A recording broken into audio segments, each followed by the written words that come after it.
사랑하는 순천중앙교회 교우 여러분, 오늘은 3월 30일 화요일 사순절 30일째 날입니다.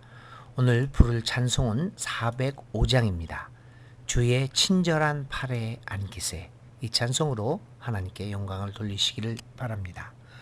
오늘 우리가 읽을 하나님의 말씀은 열왕기하 4장 18절부터 37절까지 있는 말씀입니다.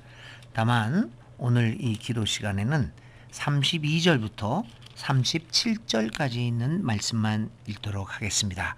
18절부터 31절까지 있는 말씀은 여러분들이 각자 꼭 읽어보시기 바랍니다. 32절부터 제가 읽습니다. 엘리사가 집에 들어가 보니 아이가 죽었는데 자기의 침상에 눕혔는지라. 들어가서는 문을 닫으니 두 사람뿐이라. 엘리사가 여호와께 기도하고 아이 위에 올라 엎드려 자기 입을 그의 입에, 자기 눈을 그의 눈에, 자기 손을 그의 손에 대고 그의 몸에 엎드리니 아이의 살이 차차 따뜻하더라. 엘리사가 내려서 집안에서 한 번 이리저리 다니고 다시 아이 위에 올라 엎드리니 아이가 7번 재채기하고 눈을 뜨는지라. 엘리사가 게하시를 불러 저 수넴 여인을 불러오라 하니 곧 부르매 여인이 들어가니 엘리사가 이르되 네 아들을 데리고 가라 하니라. 여인이 들어가서 엘리사의 발 앞에서 땅에 엎드려 절하고 아들을 안고 나가니라. 아멘. 기록된 하나님의 말씀입니다. 우리 열왕기하 4장에는 엘리야의 뒤를 이어 이스라엘의 예언자가 되었던 그 엘리사가 일으킨 여러 가지 기적들을 기록하고 있습니다. 열왕기하 4장에 그런 기적들이 기록되어 있죠. 엘리사는 그가 예언자로 활동하는 동안 여러 가지 기적적인 사건들을 발생케 하였습니다. 이 기적적인 사건을 통하여 엘리사는 살아계신 하나님의 모습을 보여주고 있습니다. 특히 우리는 이 엘리사가 일으킨 이적들의 특징을 보면서 하나님이 어떤 분이신가를 짐작할 수 있을 것입니다. 열왕기하 4장에는 모두 4가지 이적 사건이 기록되어 있습니다. 첫 번째, 과부의 기름병 채우기. 두 번째는 수넴 여인의 아들의 태어남과 죽음, 그리고 다시 살아남입니다. 세 번째는 독이 들어있는 음식을 깨끗하게 한 사건, 그리고 마지막으로는 아주 적은 음식으로 100명을 먹인 사건 등이 그것입니다. 자, 이 과부의 기름병을 한번 우리가 살펴봅니다. 엘리사로부터 예언자 수업을 받던 한 수련생이 죽고 맙니다. 그러자 그의 아내가 엘리사를 찾아와 하소연을 합니다. 갑자기 남편이 죽자 과부가 된 그녀가 생계가 막막하다는 내용입니다. 이에 엘리사는 그녀의 하소연을 듣고 기적을 일으킵니다. 먼저 엘리사는 그녀에게 갖고 있는 것이 무엇인가를 묻습니다. 그녀가 갖고 있는 것은 기름 한 병뿐이었습니다. 엘리사는 그녀에게 집안의 문을 닫고 그릇을 마련해 두라고 명령합니다. 그녀는 가능한 한 할 수 있는 대로 많은 그릇을 가져다 놓아야 했습니다. 그릇을 마련한 그녀는 두 아들과 함께 문을 닫고 마지막 남은 기름병에서 기름을 그릇마다 부어야 했습니다. 그러자 기적이 일어났습니다. 기름병에서 기름이 마르지 않고 놓아둔 모든 그릇에 가득가득 채워지는 것이 아닙니까? 놀라운 일이었습니다. 그리고 그녀는 그릇에 가득 담긴 그 기름들을 팔아서 생계를 유지할 수 있었습니다. 이것이 한 불쌍한 과부에게 베푼 엘리사의 기적입니다. 본 기적은 우리 모두에게 잘 알려져 있는 기적입니다. 그럼에도 불구하고 이 기적의 해석은 상당한 경우 왜곡된 내용으로 알려져 있음도 부인할 수 없을 것입니다. 특별히 하나님이 내려주시는 복을 받고자 하는 사람의 태도에 대하여 언급하는 경우 더욱더 왜곡되어집니다. 우리는 이 기적의 내용, 특히 준비한 그릇에 기름들이 가득 채워지는 장면을 보면서 탄식을 하게 됩니다. 그럴 줄 알았으면 더 많은 그릇을 준비할 것을 하는 그 아쉬움이 우리의 마음을 채웁니다. 어떤 수단을 동원해서라도 그릇을 좀 더 준비했더라면 기름이 더욱 많아지지 않았겠느냐라고 하는 아쉬움을 우리는 이 본문을 보면서 갖게 됩니다. 그래서 우리는 이 기적을 통하여 스스로 다짐하기도 했습니다. 하나님의 복을 받기 위해서는 큰 그릇, 그것도 되도록 많은 그릇을 준비해야 된다고 말입니다. 그렇게 우리는 설교들을 들어왔습니다. 그런데 사랑하는 교우 여러분, 우리에게 몇 가지 의문이 떠오릅니다. 그렇다면 이 기적은 우리의 욕심을 더욱 크게 만드는 데 일조를 하는 기적들일까? 그리고 하나님은 우리에게 더 많은 그릇을 준비하라고 요구하는 것일까? 하나님은 우리에게 줄 것이 많이 있는데 우리의 그릇이 적기 때문에 주지 않으신다는 것을 보여주는 그 기적일까? 그렇지 않습니다. 과부의 기름병의 기적에서 우리가 깨달을 수 있는 것은 우리가 많은 것을 준비하면 많은 것을 받을 수 있다는 것이 아닙니다. 여기에서 깨닫게 되는 것은 엘리사가 한 가련한 과부의 딱한 사정에 귀를 기울인다는 것입니다. 바로 어려운 사람들의 하소연에 귀를 기울이는 하나님의 모습을 발견합니다. 여러분, 기적은 무엇입니까?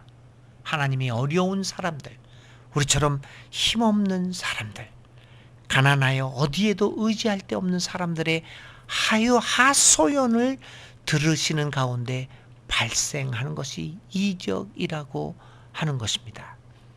하나님이 우리의 하소연의 귀를 기울이시는 것, 바로 그것이 기적 발생의 출발점입니다.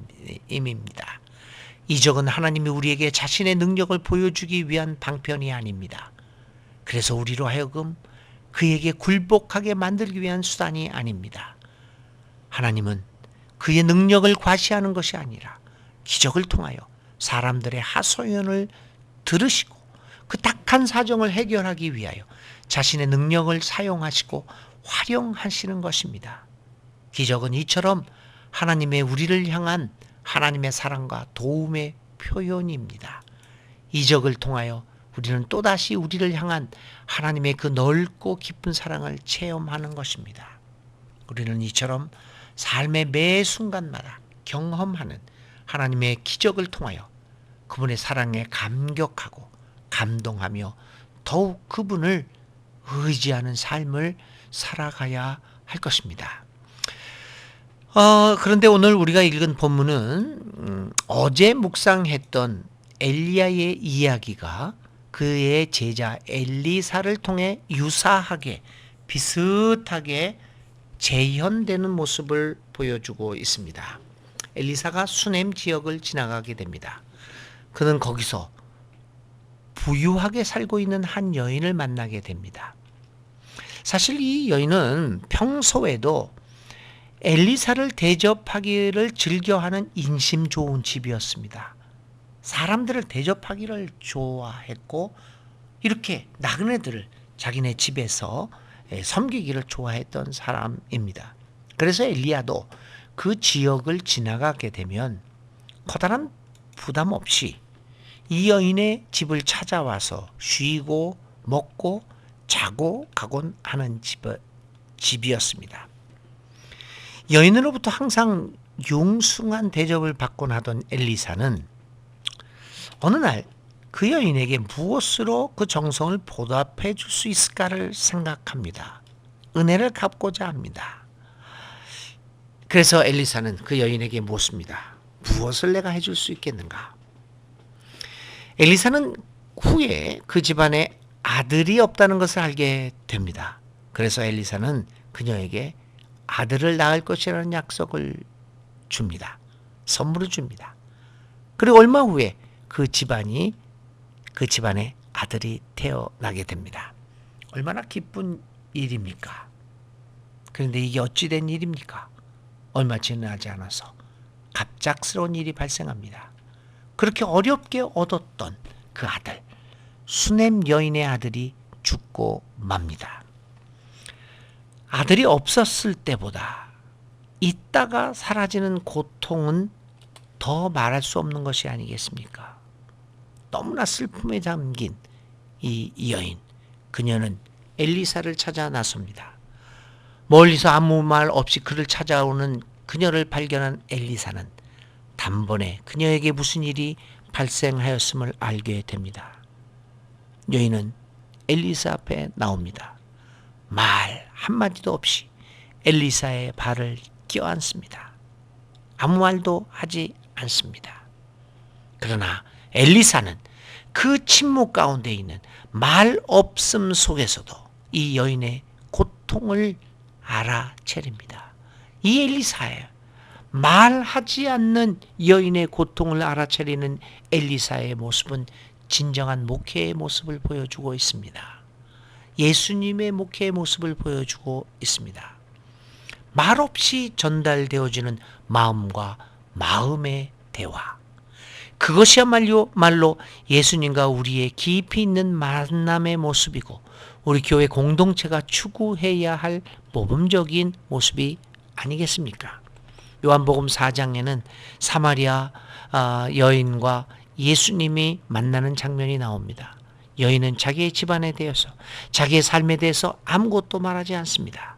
아무 말 없이 전해지는 여인의 삶의 고통, 그 고통 소리를 들으신 예수님은 그 여인의 마음을 치유해 줍니다. 오늘 우리에게 이러한 말 없는 서로 주고받는 대화가 필요합니다. 그것이 바로 예수님을 믿고 따르는 하나님의 백성들이 이루는 교회, 그 공동체의 모습이 아니겠습니까? 결국 여인의 아들이 죽은 것을 알게 된 엘리사는 모든 일을 제쳐놓고 수넴으로 향합니다. 엘리야처럼 엘리사도 이 슬픈 현실 앞에서 안타까운 마음으로 간절하게 열정적으로 하나님께 기도합니다. 그러자 기적이 발생합니다. 차가웠던 아이의 몸이 뜨거워지기 시작한 것입니다. 아이가 살아났습니다. 오늘 기록에 보면 엘리사는 아이 위에 올라 엎드려 자기 입을 그의 입에, 자기 눈을 그의 눈에, 자기 손을 그의 손에 대고 그의 몸에 엎드렸다라고 이야기하고 있습니다. 자신의 삶을 그대로 나누고 있는 모습이 아닙니까? 이렇게 함께 삶을 나누는 것이 기적을 발생케 하고 있습니다. 엘리야의 경우도 마찬가지가 아니었습니까?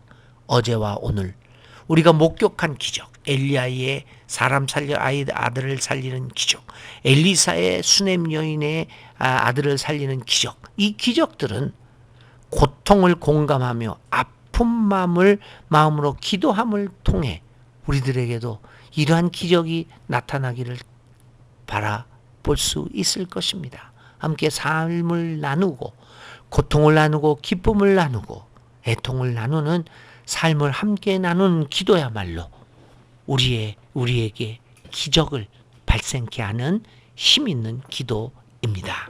오늘 하루도 엘리사의 아들 살리는 모습을 보면서 어떤 기도가, 어떤 삶이 우리들 가운데 기적을 일으키게 만드는 것인가 생각해보는 하루가 되시기를 바랍니다.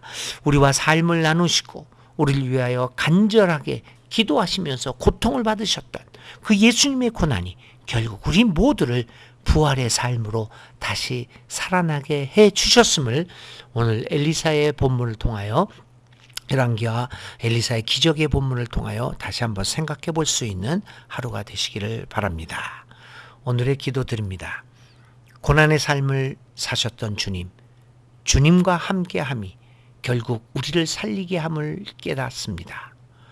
우리의 이웃의 아픔과 함께하는 우리들이 되어서 부활의 기적이 많이 발생하는 우리 사회가 되게 하옵소서. 예수 그리스도의 이름으로 기도를 드립니다. 아멘. 오늘의 실천입니다. 아픔 가운데, 고통 가운데 있는 분을 오늘 찾아가서 이야기를 듣고 마음을 나누고 또 삶을 나누면서 손을 잡아주고 기도해 보는 실천을 할 수 있기를 간절히 바랍니다. 오늘 하루도 건강하고 행복한 하루가 되시기를 간절히 기도드립니다.